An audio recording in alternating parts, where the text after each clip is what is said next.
Ce-am pregătit eu cu o mână de ciuperci și câteva clătite sărate? Ei bine, o terină cremoasă și aromată, plină de savoarea ciupercilor, învlelite în clătite sărate cu spanac și verdețuri proaspete. Am început prin a pregăti supa pentru umplutura terinei. Cât timp fierbe supa, am pregătit clătitele. Într-un bol mare am bătut ouăle cu uleiul și condimentele.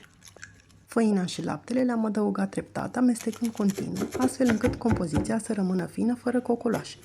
Spanacul și verdețurile le-am tocat nu foarte mărunt, iar apoi le-am adăugat în compoziția clătitelor.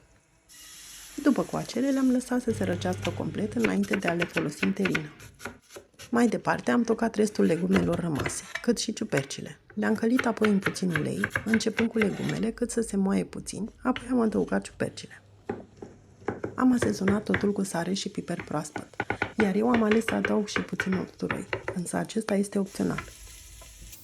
Aroma care a început să umple bucătăria a anunțat deja cât de gustoasă va fi umplutura terinei. De asemenea, pentru umplutura terinei am ales să păstrez și pieptul de pui care a dat gustul supei. În supa de pui călduță am adăugat smântână și am condimentat după gust.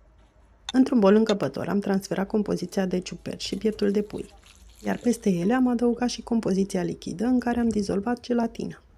Acum am totul pregătit pentru montajul terinei. Am tapetat forma cu folie alimentară, apoi am așezat clătitele îmbrăcând cât mai bine pereții și fundul formei, iar apoi am adăugat cu grijă treptat umplutura.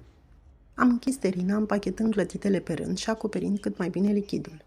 Am pus deasupra folie alimentară și am dat terina la rece peste noapte. A doua zi, terina s-a închegat frumos și era gata de servit. Am așezat-o pe un platou și am decorat-o cu câteva felii subțiri de ciuperci prăjite și verdeață proaspătă.